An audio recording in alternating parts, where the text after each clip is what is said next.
Hi friends, இன்னைக்கு நம்ம இந்த வீடியோல என்ன பார்க்க போறோம்னா NAC ஜுவல்லர்ஸ்ல நான் போட்டிருந்த கோல்ட் சிட்டு முடிஞ்சு அதுல வந்து என்ன ஜுவல்ஸ் பர்ச்சேஸ் பண்ணங்கறத பத்தி பார்க்கலாம். NAC ஜுவல்லர்ஸோட கோல்ட் சிட் சேவிங் ஸ்கீமை பத்தி ஆல்ரெடி நான் ஒரு வீடியோ போஸ்ட் பண்ணியிருக்கேன். அந்த வீடியோவையும் இந்த வீடியோல பின் பண்றேன். தேவைப்படுறவங்க வந்து செக் பண்ணி பாருங்க. NAC ஜுவல்லர்ஸ்ல நான் வந்து ஜுவல்ஸோ இல்லை வந்து கோல்டு சிட்டோ எதுவுமே போட்டது கிடையாது. இதுதான் என்னோட ஃபர்ஸ்ட் டைம். ஸோ என்னோட எக்ஸ்பீரியன்ஸை நான் ஃப்ராங்காகவே இதில் வந்து ஷேர் பண்ணிக்கிறேன். ஸோ இந்த வீடியோவை ஸ்கிப் பண்ணாமல் பாருங்கள். NAC ஜுவல்லர்ஸோட அட்வான்டேஜஸ் டிஸ்அட்வான்டேஜஸ் எல்லாமே உங்களுக்கு தெரிய வரும். ஸோ நீங்களும் சிட்டு போடலாமா இல்லை போட வேண்டாமா, ஜுவல்ஸ் பர்ச்சேஸ் பண்ணலாமா வேண்டாமாங்கிறது உங்களுக்கு தெரியும். ஸோ வீடியோவை ஸ்கிப் பண்ணாமல் கடைசி வரை பாருங்கள். NACல நான் என்ன ஜுவல் வாங்கியிருந்தேன் அப்படிங்கிறத பார்க்குறதுக்கு முன்னாடி அந்த சிட்டு மூலமாக நான் எவ்வளோ அமௌண்ட் சேவ் பண்ணியிருந்தேன், அது மூலமாக எனக்கு எவ்வளோ கோல்டு வெயிட் அக்குமுலேட் ஆச்சு, அப்புறம் அந்த ஜுவல்லுக்கு அவங்க எவ்வளோ வேஸ்டேஜ் போட்டிருந்தாங்க அப்படிங்கிறத பார்க்கலாம். இந்த சிட்டு வந்து நான் எப்போ ஸ்டார்ட் பண்ணியிருந்தேன்னு பார்த்தீங்கன்னா லாஸ்ட் இயர் ஜூலை மந்த்து நான் வந்து 4 சிட்டாக போட்டிருந்தேன். 2000 ருபீஸ் சிட்டும், ஒரு 3000 ருபீஸ் சிட்டு, தென் வந்து ஒரு 5000 ருபீஸ் சிட்டு வந்து போட்டிருந்தேன். ஆல்ரெடி நம்ம போட்டிருந்த NAC ஜுவல்லர்ஸோட சேவிங் ஸ்கீம் வீடியோ வந்து பார்த்தவங்களுக்கு தெரியும். தெரியாதவங்களுக்காக ஒரு ஷார்ட் இன்ட்ரோ. இதோட டியூரேஷன் வந்து 11 மந்த்ஸு. ஃபர்ஸ்ட் மந்த்தும் லாஸ்ட் 3 மந்த்ஸும் வந்து ஃபிக்ஸட் பேமெண்ட்டு, ரிமைனிங் மந்த் வந்து ஃப்ளெக்சிபிள் பேமெண்ட்ஸு. ஸோ டோட்டலாக இந்த சிட்டு மூலமாக நான் கட்டின அமௌண்ட் பார்த்தீங்கன்னா 2,45,000. ஸோ இதில் அக்குமுலேட் ஆன கோல்டு வெயிட் பார்த்தீங்கன்னா 43 கிராம்ஸும் 290 மில்லிகிராம்ஸும். நான் பர்ச்சேஸ் பண்ண ஜுவல்ஸோட வெயிட் பார்த்தீங்கன்னா 43 கிராம்ஸும் 530 மில்லிகிராம்ஸும். ஸோ எக்ஸஸாக உள்ள கோல்டு வெயிட் பார்த்தீங்கன்னா 240 மில்லிகிராம்ஸு. இந்த சிட்டு வந்து எனக்கு எப்போ கம்ப்ளீட் ஆச்சுன்னு பார்த்தீங்கன்னா இந்த மே மந்தோட தான் கம்ப்ளீட் ஆச்சு. ஸோ May 1 வந்து என்னோட லாஸ்ட் பேமெண்ட் வந்து நான் பே பண்ணிவிட்டு அவங்களோட கஸ்டமர் கேரில் கால் பண்ணி கன்ஃபார்ம் பண்ணிட்டு தான் வந்து பர்ச்சேஸ் பண்ணுறதுக்கு போனேன். இந்த சிட்டு மூலமாக பார்த்தீங்கன்னா நான் 4 ஜுவல்ஸ் வந்து பர்ச்சேஸ் பண்ணியிருந்தேன். ஃபர்ஸ்ட் ஒன் பார்த்தீங்கன்னா ஜிமிக்கி, அதோட வெயிட் வந்து 7 கிராம்ஸும் 940 மில்லிகிராம்ஸும். அதோட வேஸ்டேஜ் பார்த்தீங்கன்னா 15.8%. இந்த வேஸ்டேஜ் வந்து 18%க்குள்ளே இருந்ததுனால நான் வேஸ்டேஜுக்காக எந்த அமௌண்ட்டும் பே பண்ணலை. தென் பார்த்தீங்கன்னா ஒரு ஜென்ஸ் பிரேஸ்லெட்டு, அதோட வெயிட் பார்த்தீங்கன்னா 10 கிராம்ஸும் 180 மில்லிகிராம்ஸும். அதோட வேஸ்டேஜ் வந்து 16.7% போட்டிருந்தாங்க. அந்த வேஸ்டேஜும் 18%க்குள்ளே கம்மியாக தான் இருந்தது. தென் பார்த்தீங்கன்னா பேங்கிள்ஸு 24 கிராமும் 350 மில்லிகிராம்ஸும் இருந்தது. அதுக்கு வேஸ்டேஜ் 8.8% போட்டிருந்தாங்க. அந்த வேஸ்டேஜும் 18%க்குள்ளே தான் இருந்தது. தென் தாலியில் கோக்குற நாணல்னு சொல்லுவாங்க, நாணா குழாயின்னு சொல்லுவாங்க சில இடத்துல. அதோட வெயிட் பார்த்தீங்கன்னா 1 கிராமும் 60 மில்லிகிராம்ஸும் இருந்தது. இதுக்கு வந்து வேஸ்டேஜ் பார்த்தீங்கன்னா 21.8% போட்டிருந்தாங்க. இந்த வேஸ்டேஜ் வந்து அவங்க சொன்ன 18% வேஸ்டேஜோட 3.8% வேஸ்டேஜ் வந்து அதிகமாகவே இருந்தது. ஸோ அந்த எக்ஸஸ் வேஸ்டேஜ் அமௌண்ட்டை நம்ம பே பண்ணுற மாதிரி வந்தது. எக்ஸஸாக நம்ம வாங்கின அந்த கோல்டுக்கு எவ்வளோ பே பண்ணோன்னா அந்த கோல்டு வெயிட் 240 மில்லிகிராம்ஸ் இன்ட்டு அன்னைக்கு gold rate 6,555 rupees into wastage பார்த்தீங்கன்னா நம்ம வாங்கின ஜுவல்ஸில் எந்த ஜுவல்ஸுக்கு வந்து இருக்கிறதுலே கம்மியான வேஸ்டேஜ் இருக்கோ அந்த வேஸ்டேஜ் வந்து போட்டாங்க. நான் வாங்கினதில் பேங்கிள்ஸுக்கு வந்து கம்மியான வேஸ்டேஜ் இருந்தது, 8.8%. அந்த வேஸ்டேஜை வந்து இதுக்கு போட்டாங்க. ஸோ வந்து டோட்டலாக ஆன அமௌண்ட் பார்த்தீங்கன்னா 1,711 ருபீஸு. தென் அந்த தாலியில் கொக்குற நாணா குழாய்க்குள்ளே எக்ஸ்ட்ரா வேஸ்டேஜ், அதாவது 3.8% வந்து எக்ஸஸாக இருந்தது. ஸோ அதுக்கு வந்து அந்த கோல்டோட வெயிட் 1.60 மில்லிகிராம்ஸை வந்து மல்டிப்ளை பண்ணால் 264 ருபீஸு. ஸோ வந்து GST பார்த்தீங்கன்னா 9,610 ருபீஸ் போட்டிருந்தாங்க. பட் வந்து பார்த்தீங்கன்னா நம்ம பே பண்ண அமௌண்ட், அதாவது சிட்டு மூலமாக சேவ் பண்ண அமௌண்ட் பார்த்தீங்கன்னா 2,45,000 ப்ளஸ் எக்ஸஸாக நம்ம வாங்கின கோல்டுக்கான அமௌண்ட்டு அது ஒரு 1,711 ருபீஸு ப்ளஸ் எக்ஸஸ் வேஸ்டேஜுக்கான அமௌண்ட்டு 264 ருபீஸு. எல்லாத்தையும் ஆட் பண்ணால் நமக்கு 2,46,975 ருபீஸ். இந்த அமௌண்ட்டுக்கு தான் வந்து அவங்க 3% GST போட்டிருக்கணும். அந்த அமௌண்ட்டுக்கு 3% GST போட்டிருந்தா 7,409 ருபீஸ் தான் வரும். பட் வந்து அவங்க வந்து அன்னைக்கு வந்து நான் கோல்டு வந்து டைரெக்டாக பர்ச்சேஸ் பண்ணியிருந்தேன்னா எவ்வளோ அமௌண்ட் வந்திருக்குமோ அந்த அமௌண்ட்டுக்கு வந்து GST வந்து போட்டு நம்மகிட்ட சார்ஜ் பண்ணிட்டாங்க. நான் அதை அங்கே வச்சு பார்க்கல, வீட்டுக்கு வந்து கால்குலேட் பண்ணி பார்க்கும்போது தான் தெரியுது நான் ஒரு 2,200 ருபீஸ் எக்ஸஸாக தேவையில்லாமல் பே பண்ணியிருக்கேங்கிறதே எனக்கு வீட்டுக்கு வந்ததுக்கப்புறம் தான் வந்து கண்டுபிடிக்க முடிஞ்சுது. தென் அந்த GST அப்புறம் வந்து எக்ஸஸாக உள்ள கோல்டு வெயிட்டு, எக்ஸஸாக உள்ள வேஸ்டேஜ், இது எல்லாத்துக்கும் சேர்த்து நம்ம பே பண்ண அமௌண்ட் பார்த்தீங்கன்னா 11,000 580 rupees வந்து அன்றைக்கி நம்ம வந்து கையிலேருந்து பே பண்ண வேண்டியதாக இருந்தது. ஸோ டோட்டலாக இந்த நகைக்காக நான் எவ்வளோ ஸ்பெண்ட் பண்ணேன்னு பார்த்தீங்கன்னா, சிட்டில் சேவ் பண்ண அந்த 2,45,000 ப்ளஸ் இந்த 11,580 rupees, இது எல்லாத்தையும் சேர்த்து 2,56,580 rupees. இது கூடயே நான் வந்து அந்த பில்லையும் அட்டாச் பண்ணியிருக்கேன், நீங்கள் பாருங்கள். அவங்க வந்து வேஸ்டேஜை வந்து பர்சன்டேஜில் போடாமல் இன் கிராம்ஸில் வந்து போட்டிருக்காங்க. இவங்களோட பில்லிங் மெத்தடே பார்த்தீங்கன்னா கொஞ்சம் டிஃப்ரெண்ட்டாக தான் இருக்குது. அதாவது ஈஸியாக யாரும் அண்டர்ஸ்டாண்ட் பண்ண முடியாத அளவில் தான் அவங்களோட பில்லிங் மெத்தடே இருக்குது. ஸோ அந்த பில்லில் பார்த்தீங்கன்னா அன்னைக்கு கோல்டு ரேட் அதாவது 6,555 rupeesக்கு எல்லா வேஸ்டேஜும் போட்டு கால்குலேட் பண்ண மாதிரி டோட்டல் அமௌண்ட் வந்து 3,20,336 rupees போட்டு அதுக்கு ஜிஎஸ்டி வந்து 3% கால்குலேட் பண்ணி ஆட் பண்ணியிருப்பாங்க. ஸோ டோட்டலாக பார்த்தீங்கன்னா நமக்கு 3,29,946 rupeesனு போட்டிருப்பாங்க. சிட்டு அதாவது ஸ்கீமை மென்ஷன் பண்ணி கீழே போட்டிருக்காங்க. இதில் அவங்க என்ன சொல்ல வராங்கன்னு எனக்கு தெரியல. ஆக்சுவலாக நான் வந்து சிட்டு மூலமாக பே பண்ணியிருந்தது பார்த்தீங்கன்னா 2,45,000. பட் அவங்க இதில் மென்ஷன் பண்ணியிருக்க அமௌண்ட்டுக்கும் அதுக்கும் எந்த சம்மந்தமும் இருக்க மாதிரி எனக்கு தெரியல. எக்ஸஸாக பே பண்ண வந்த நம்ம 11,580 rupeesஸை வந்து கீழே மென்ஷன் பண்ணியிருக்காங்க. இதுதான் வந்து எனக்கு அவங்களோட பில்லிங்கில் புரிஞ்சது. இது நான் சிட்டு போடாமல் அந்த ஜுவல்ஸை வந்து பர்ச்சேஸ் பண்ணியிருக்கணும்னா அவங்க பில்லில் மென்ஷன் பண்ணின மாதிரி எனக்கு வந்து 3,29,946 rupees வந்து ஆயிருக்கும். பட் சிட்டு மூலமாக போனதுனால நான் பே பண்ண அமௌண்ட் பார்த்தீங்கன்னா 2,56,580 rupees. ஸோ அதில் சேவ் ஆன அமௌண்ட் பார்த்தீங்கன்னா எனக்கு 73,366 rupees. இப்போ நான் அங்கே என்னென்ன ஜுவல்ஸ்லாம் வாங்கினேங்கிறத வந்து பார்த்துடலாம். நான் என்னென்ன டிஃபிகல்ட்டிஸ்லாம் அங்கே ஃபேஸ் பண்ணேங்கிறத வீடியோவோட கடைசியில் சொல்கிறேன். ஸோ வீடியோவை ஸ்கிப் பண்ணாமல் கடைசி வரை பாருங்கள். ஃபஸ்ட்டு நம்ம பார்க்க போகிறது பார்த்தீங்கன்னா தாலியில் கொக்குற அந்த நாணக்குழாய். ஸோ இதோட வெயிட்டு வந்து நம்ம ஆல்ரெடி பார்த்த மாதிரி 1 கிராமும் 60 மில்லிகிராமும் இருந்தது. வேஸ்டேஜ் இதுக்கு தான் வந்து பார்த்தீங்கன்னா 21% போட்டிருந்தாங்க. இந்த 4 நாணல் குழாயும் சேர்ந்து தான் வந்து 1 கிராமும் 60 மில்லிகிராம்ஸும் இருந்தது. இது வந்து ஒன்றும் கிட்டத்தட்ட வந்து ஒரு 1/4 கிராம் இருந்த மாதிரி இருந்தது. ஸோ ஓரளவு நல்லா திக்காகவே இருந்தது, ரொம்ப பவுலாலாம் இல்லை. ஸோ இதுக்கு அவங்க கொடுத்த பாக்ஸ் பார்த்தீங்கன்னா அக்செப்டபிள், ஓகே. இதுக்கு மேலே அதுக்கு வந்து எந்த பேக்கேஜிங்கும் கொடுக்க முடியாது. நான் வாங்கியிருந்த நாணல் குழாய் பார்த்தீங்கன்னா பிளெயினாக இருக்க மாதிரி தான், எண்டில் மாத்திரம் லைட்டாக ஒரு மாதிரி ப்ரொஜெக்ஷன் வச்ச மாதிரி அதில் வரி வரியாக உள்ள டிசைன்ஸ் வச்ச மாதிரி வாங்கியிருந்தேன். அப்புறம் பார்த்தீங்கன்னா ஈச் பீஸ்லேயும் பார்த்தீங்கன்னா அந்த HUID நம்பரும் ஹால்மார்க் சிம்பிளும் மென்ஷன் பண்ணியிருந்தாங்க. இந்த நாணல் குழாயிலே பார்த்தீங்கன்னா டிசைன்ஸ் வச்ச மாதிரி கூட இருந்தது. பட் வந்து அது வந்து இதோட வெயிட் கம்மியாக இருந்தது. தென் பார்த்தீங்கன்னா ஃபினிஷிங்கும் வந்து அந்த அளவுக்கு சரியில்லை. ஸோ நான் அது வேண்டான்னு சொல்லிவிட்டு இதே வந்து பர்ச்சேஸ் பண்ணேன். தென் பார்த்தீங்கன்னா என்கிட்ட வந்து நாணல் குழாய் வந்து கிடையாது.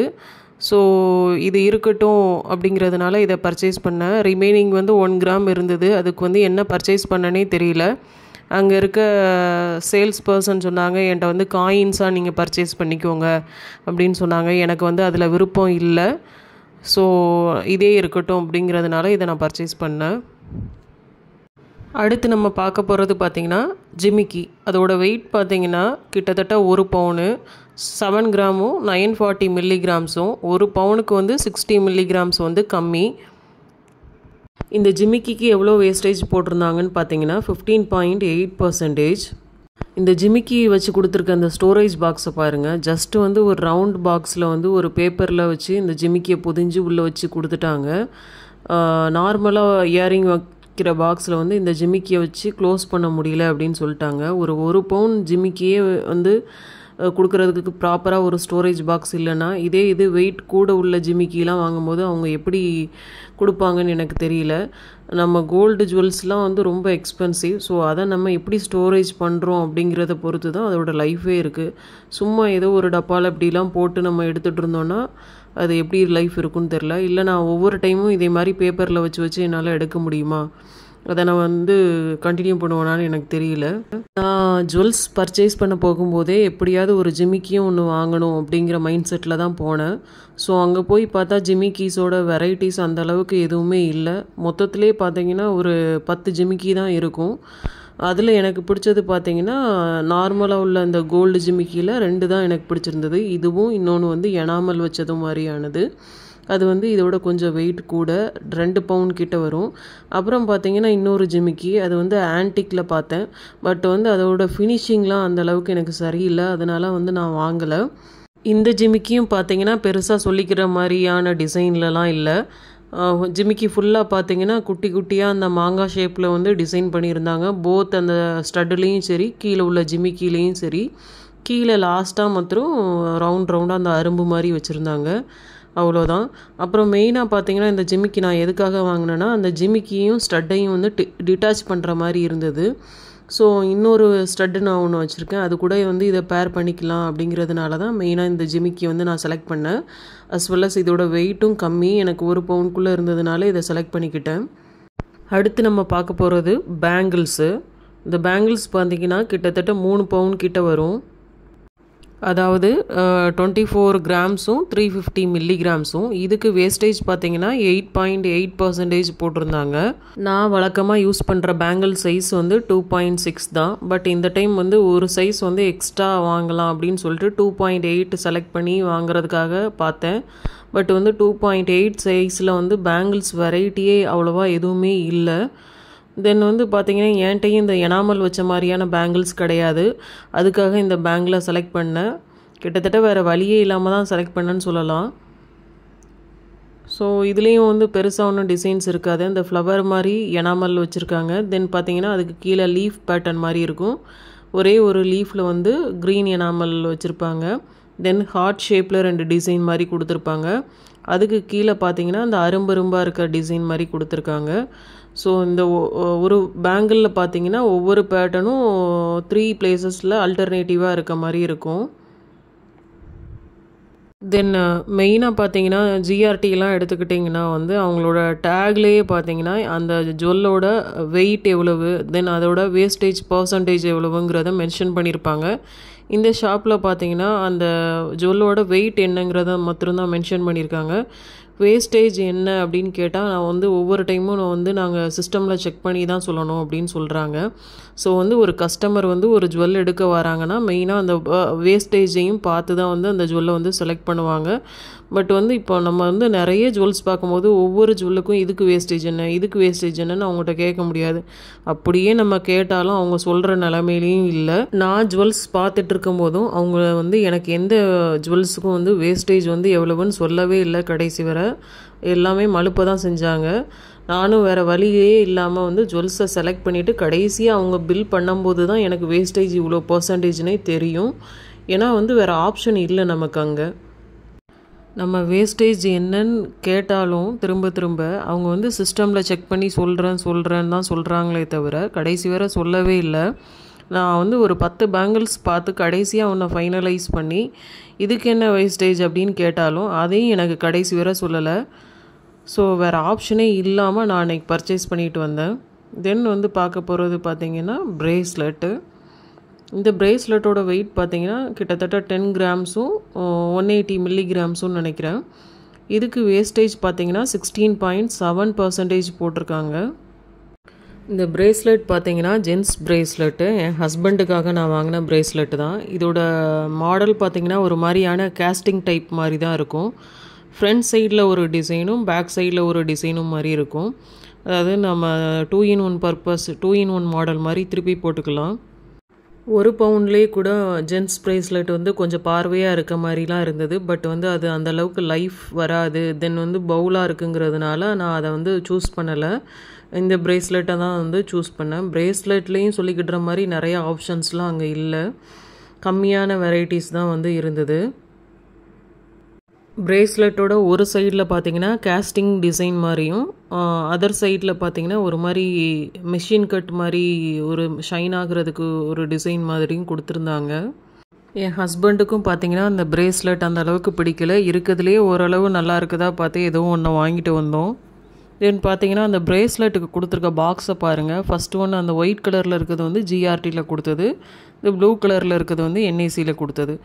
ஸோ ஜிஆர்டியில் கொடுத்த பாக்ஸை பாருங்கள். அந்த பிரேஸ்லெட் வந்து கரெக்டாக அந்த ஹேங் பண்ணுறதுக்கு ஒரு ஹூக் மாதிரி கொடுத்துருக்காங்க.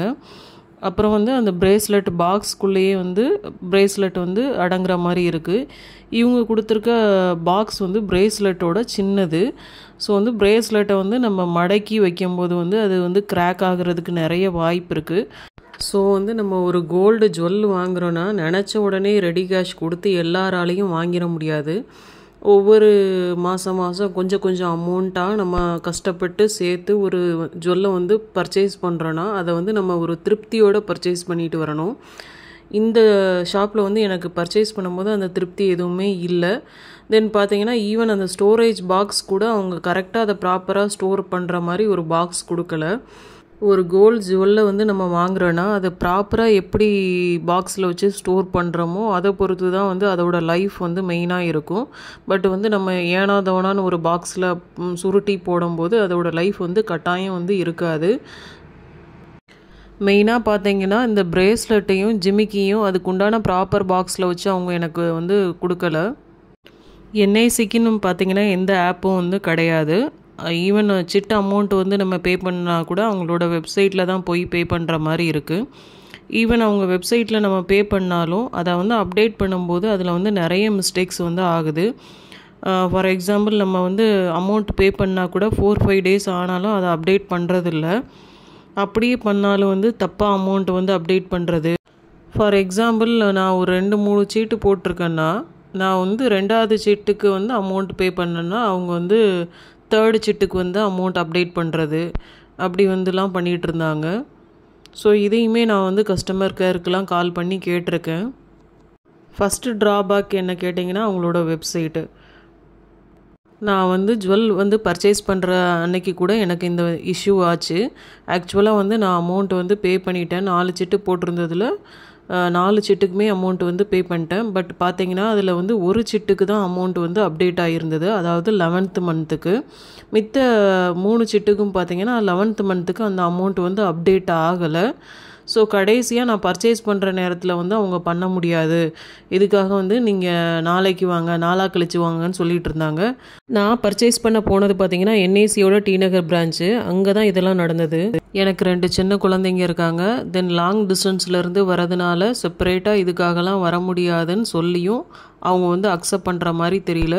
ஸோ நாங்கள் என்ன பண்ணோன்னா அன்னைக்கு வந்து டைரெக்டாக அமௌண்ட் அந்த 3 சிட்டுக்கும் பே பண்ணி அந்த அக்கௌண்ட்டை க்ளோஸ் பண்ணி தென் பர்ச்சேஸ் பண்ணுற மாதிரி தான் இருந்தது.